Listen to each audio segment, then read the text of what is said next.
ಇವತ್ತು ನಮ್ಮ ಏರಿಯಾಲಿ ತುಂಬಾ ದೊಡ್ಡ ದುರ್ಘಟನೆ ನಡೆದಿದೆ.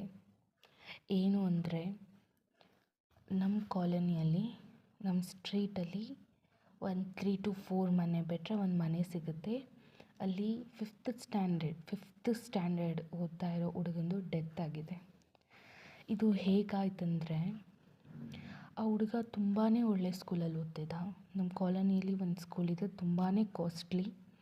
ಆ ಸ್ಕೂಲಲ್ಲಿ ಅವ್ರ ಅಪ್ಪ ಅಮ್ಮ ಓದಿಸ್ತಾಯಿದ್ರು. ಪಾಪ ಅವ್ರ ಅಪ್ಪ ಅಮ್ಮ ಕಷ್ಟಪಟ್ಟು ದುಡ್ದು ಮಕ್ಕಳನ್ನ ಓದಿಸ್ತಿದ್ರು. ಅವ್ರ ಅಪ್ಪ ಅಮ್ಮನೂ ಪಾಪ ಕೆಲ್ಸಕ್ಕೆ ಹೋಗ್ತಾಯಿದ್ರು. ನಾಟ್ ತುಂಬ ದೊಡ್ಡ ಕೆಲಸ ಅಲ್ಲ, ಪಾಪ ಗಾರ್ಮೆಂಟ್ಸ್ ಅದು ಇದು ಹೋಗಿ ಇರ್ತಾಯಿದ್ರು. ತುಂಬಾ ಚೆನ್ನಾಗಿತ್ತು ಸಂಸಾರ. ಆದರೆ ಇಲ್ಲಿ ಏನಾಯಿತು ಅಂದರೆ, ಸೊ ಈ ಹುಡ್ಗ ಇವಾಗ ಕ್ರಿಸ್ಮಸ್ ಹಾಲಿಡೇಸ್ ನಡೀತಿದೆ ಅಲ್ವಾ, Jan 2 ಅವ್ರಿಗೆ ಸ್ಕೂಲ್ ರಿಓಪನ್ ಆಗೋದು.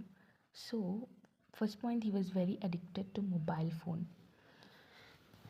ನೆಕ್ಸ್ಟ್ ಏನು ಆಯಿತು ಅಂದರೆ, so he was literally use to see mobile throughout the day, all the day.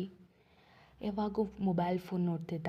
So ಅವರಮ್ಮ ಏನು ಮಾಡಿದ್ರು, ನೆನ್ನೆ ಸಂಜೆ ಪಾಪ ಕೆಲಸದಿಂದ ಬಂದಮೇಲೆ, ಫೋನ್ ಎಷ್ಟೊತ್ತು ನೋಡ್ತೀಯಪ್ಪ, ಫೋನ್ ಕೊಡು ಅಂತ ಶಿ ಟೋಲ್ಡ್. ಕೇಳಿಲ್ಲ, ಸೊ ಕಿತ್ಕೊಂಡ್ರು ಫೋನ್ನ. ಆಮೇಲೆ what he did was, he ran, ಓಡೋಗಿದ್ದಾನೆ 5th ಫ್ಲೋರ್ಗೆ.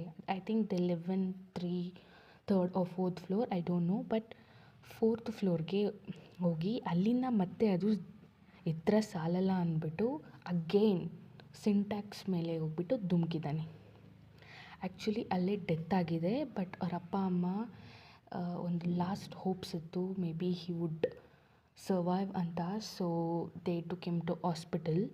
ಬಟ್ ಸ್ಯಾಡ್ ನ್ಯೂಸ್ ಏನಂದರೆ, ಉಳ್ಕೊಳ್ಳೋಕ್ಕಾಗಿಲ್ಲ, ಅವನು ಅಲ್ಲೇ ಸತ್ತೋದ. ಸೊ ನಾನು ಈ ವಿಡಿಯೋ ಮಾಡಿದ ಕಾರಣ ಏನು ಅಂದರೆ, ನಮಗೆ ಯಾವುದು ಲೈಕ್ಸು ಬೇಡ, ಫಾಲೋವರ್ಸು ಬೇಡ. I am just doing it for ಇದು ಅರ್ಥ ಮಾಡ್ಸೋಕ್ಕೆ ಜನಗಳಿಗೆ. ಫಾರ್ ಎಕ್ಸಾಂಪಲ್, ನಾವು ಹಳೆ ಕಾಲದಲ್ಲಿ ನಾವು ಹೇಗೆ ಊಟ ಮಾಡ್ತಾಯಿದ್ವಿ, ಹೋಗಲಿ ಅಟ್ಲೀಸ್ಟ್ ಟಿ ವಿ ಇರ್ತಿತ್ತಾ, ಎಲ್ಲೋ ಒಂದೊಂದು ಮನೇಲಿ ಟಿ ವಿ ಇರ್ತಿತ್ತು. ಬಟ್ ಮತ್ತು ಟಿ ವಿನೂ ಇರ್ತಿಲ್ಲ, ಮೊಬೈಲ್ ಫೋನ್ಸು ಇರ್ತಿದ್ದಿಲ್ಲ. ಬಟ್ ಸ್ಟಿಲ್ ಅಪ್ಪ ಅಮ್ಮ ನಮಗೆ ಊಟ ಮಾಡಿಸ್ತಿದ್ರು, ನಡೆದಾಡಿಸ್ಕೊಂಡು, ಚಂದಮಾಮನ ತೋರಿಸ್ಕೊಂಡು, ಏನೋ ಕತೆಗಳು ಹೇಳ್ತಾ ತಿನ್ನಿಸ್ತಾಯಿದ್ರು. ಬಟ್ ಈಗಿನ ಕಾಲದ ಮಕ್ಳಿಗೆ ಹೇಗಾಗಿದೆ ಅಂದರೆ, ಫೋನ್ ಕೊಟ್ರೇ ಅವ್ರು ಊಟ ಮಾಡೋದು. ಅದು ಊಟನೂ ಮಾಡಲ್ಲ, ಬಟ್ ಫೋನ್ ಅವ್ರಿಗೆ ಮೇನ್ ಕಾನ್ಸಂಟ್ರೇಟ್ ಇರೋದು ಫೋನಲ್ಲಿ. So phone is destroying everything. So ನಾನು ನಿಮ್ಮ ಹತ್ರ ಬೇಡ್ಕೊಳ್ಳೋದೇನು ಅಂದರೆ, ಫೋನ್ಗಳನ್ನ ಕೊಡಬೇಡಿ. ಈ ಚಿಕ್ಕ ವಯಸ್ಸಿಂದನೇ ರೂಢಿ ಮಾಡ್ಕೊಂಬನ್ನಿ, ಚಿಕ್ಕ ವಯಸ್ಸಿಂದನೇ ಫೋನ್ನ ಕೊಡಬೇಡಿ ಅಷ್ಟೇ. ಕತೆಗಳು ಹೇಳ್ಬಿಟ್ಟು ಊಟ ಮಾಡಿಸಿ, ಫೋನ್ ಅಡಿಕ್ಟ್